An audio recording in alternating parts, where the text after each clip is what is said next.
Assalamualaikum warahmatullahi wabarakatuh.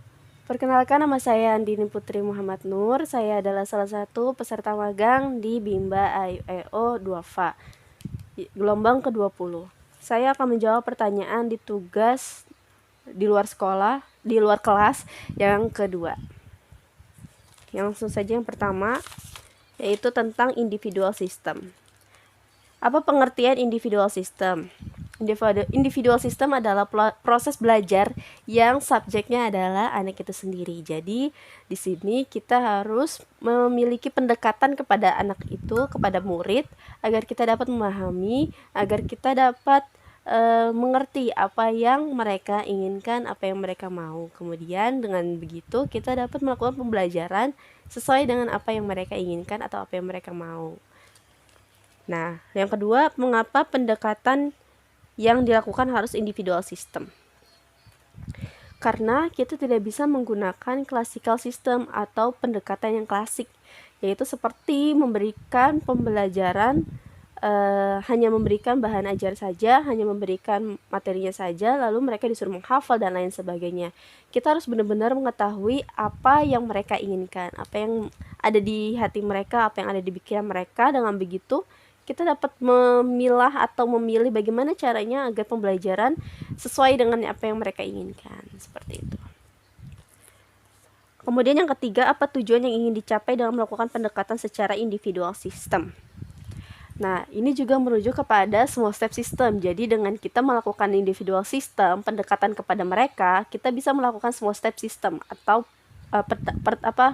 tahapannya. Jadi udah kita pendekatan ke mereka, kita memahami mereka, lalu kita melakukan pembelajaran dengan bertahap, atau dengan apa yang mereka inginkan gitu. Jadi apa yang mereka mau seperti apa, mereka suka, misalkan mereka suka mobil, atau mereka suka daerah-daerah yang banyak bunganya, itu bisa menjadi salah satu hal yang menjadi hal untuk pembelajaran gitu loh, untuk proses pembelajarannya menyenangkan. Jadi mereka menjadi antusias untuk belajar. Yang ketiga, di Bimba murid dan guru memiliki peran masing-masing. Sebutkan apa peran guru dan murid. Nah, di sini peran guru dan murid. Kalau murid itu adalah subjeknya, mereka berperan aktif dalam proses pembelajaran, sedangkan si gurunya ini adalah orang yang memberikan motivasi, orang yang memberikan semangat, orang yang memberikan dorongan, tidak dorongan juga, seperti membangun ketertarikan mereka terhadap pembelajaran, terhadap proses pembelajaran itu sendiri. Jadi si guru ini harus bisa memberikan pembelajaran yang mereka inginkan gitu loh, yang mereka mau, agar pembelajaran tetap berjalan dengan menyenangkan dan berjalan dengan baik. Kemudian yang kelima, apa perbedaan antara metode individual system dengan classical system? Jadi tadi sudah saya katakan bahwa kalau classical system itu dia lebih memberikan bahan ajar atau materi ajar saja, jadi tidak ada pendekatan kepada si muridnya. Jadi itu yang membuat pembelajaran tidak berjalan dengan baik, atau tujuan tercapainya pembelajaran itu tidak sampai gitu loh. Makanya perlunya sebuah individual system atau pendekatan kepada mereka agar kita bisa memberikan pembelajaran yang diterima oleh mereka, seperti itu. Kemudian yang keenam, bagaimana cara yang dilakukan motivator agar dapat melakukan pendekatan secara individual system? Yang pasti kita harus mempelajari dan mengenal diri mereka gitu. Kita harus memahami, kita harus bisa mengerti gitu loh. Kalau kita sudah seperti itu, baru kita bisa memikirkan seperti apa ya langkah yang akan dilakukan untuk pembelajarannya, seperti apa ya bentuknya, seperti itu. Jadi benar-benar kita harus bisa mengenal, memahami, mengerti mereka itu seperti apa. Lalu ketujuh, apa dampak yang akan terjadi bila pendekatan dilakukan secara individual system? Tentu saja mereka akan sangat tertarik, akan sangat antusias dalam pembelajaran. Mereka akan suka, akan ingin terus diulang-ulang pembelajaran itu sendiri. Lalu yang kedelapan, apa dampak yang akan terjadi bila pendekatan dilakukan secara classical system?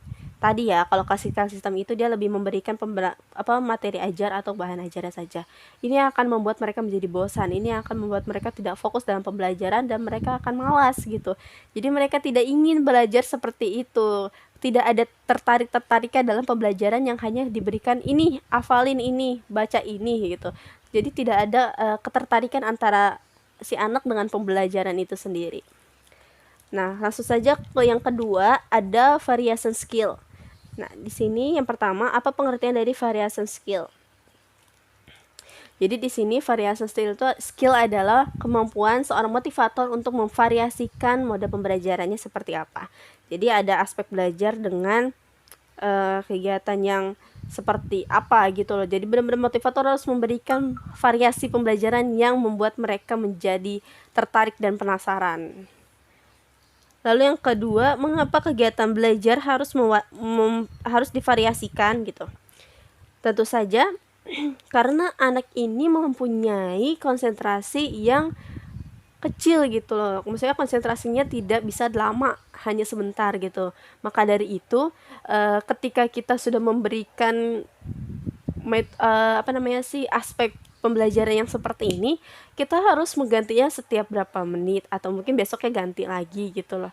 Jadi benar-benar mereka tidak bosan, kan kemarin udah kayak gini, masa kayak gini lagi gitu. Benar-benar mereka harus tahu hal yang baru gitu, harus mengetahui pembelajaran yang baru agar mereka merasa tertarik. Ih, kok lucu banget gitu, kok begini, gemes gitu kan. Jadi benar-benar mereka akan menjadi ingin terus belajar gitu dengan hal-hal yang baru itu. Lalu, apa tujuan yang ingin dicapai dengan memvariasikan kegiatan belajar? Tentu saja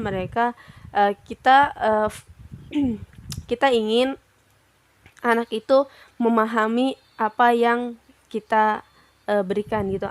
Anak menerima apa yang kita berikan, yaitu dengan cara kita yang melakukan pendekatan kepada mereka, kita memahami mereka sudah nyaman dengan kita, mereka sudah memberikan seluruhnya istilahnya buat kita. Maka dengan begitu kita bisa masuk, kita bisa memberikan apa yang kita punya, apa yang kita tahu kepada mereka. Jadi mereka benar-benar semangat seperti itu. Kemudian yang keempat, sebutkan aspek belajar. Yang aspek belajar itu ada 3, ada kognitif, afektif, dan juga psikomotorik. Lalu apa yang dimaksud dengan aspek kognitif? Nah, kognitif ini dia berhubungan atau berkaitan dengan otak dan kecerdasan ya, seperti menghitung, membaca gitu. Jadi benar-benar kognitif itu berhubungan dengan otak, dengan kecerdasan mereka sendiri. Lalu kemudian apa yang dimaksud dengan aspek afektif? Nah, kalau afektif ini dia itu berhubungan dengan hati, perasaan mereka. Jadi benar-benar kita harus, dari belajar ini, kita harus mengetahui apa yang mereka rasakan saat ini, apa yang mereka pikirkan saat ini. Dengan begitu kita bisa memberikan pembelajaran yang mungkin tidak membuat mereka tertekan gitu, yang tidak membuat mereka merasa terpaksa untuk belajar. Lalu yang ketiga, apa itu aspek psikomotorik? Nah, kalau psikomotorik ini dia itu berhubungan dengan jari, kaki, tangan gitu. Jadi mereka benar-benar di sini bisa mewarnai gitu loh. Mungkin contohnya mewarnai atau mungkin menulis gitu kan.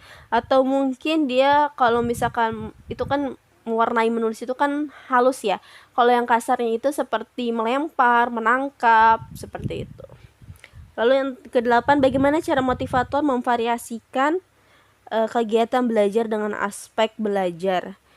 Di sini di Bimba Ayo Ayo itu ada teori, istilahnya teori bandul.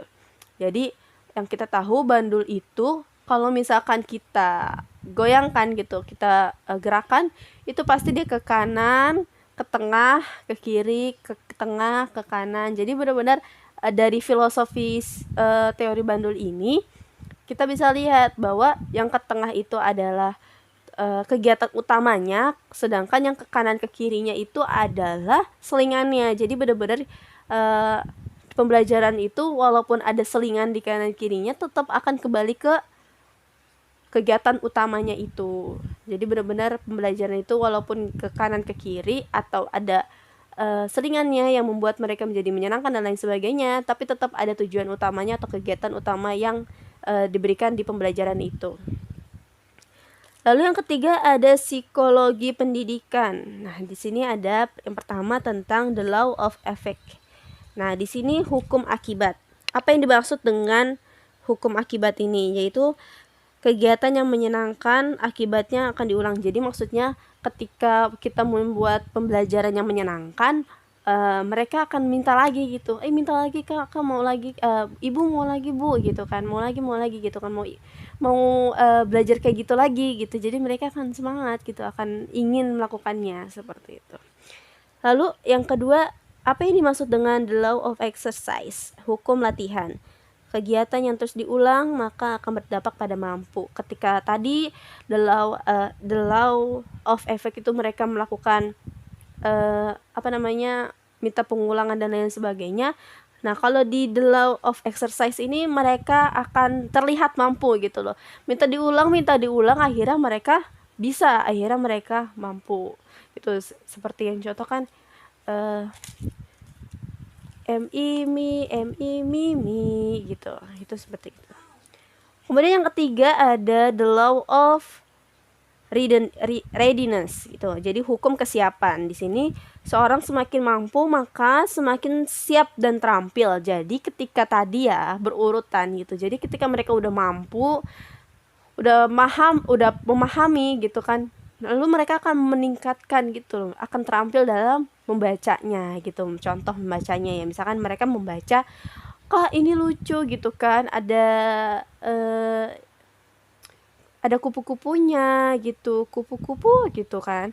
Nah, setelah itu mereka ingin belajar lagi, kak belajar lagi, ibu belajar lagi tapi yang ini gitu kan, yang ini. Nah, itu membuat mereka menjadi semakin siap dan semakin terampil dalam membaca, dalam menghitung, dalam belajar seperti itu. Baik, itu saja yang dapat saya sampaikan. Terima kasih. Wassalamualaikum warahmatullahi wabarakatuh.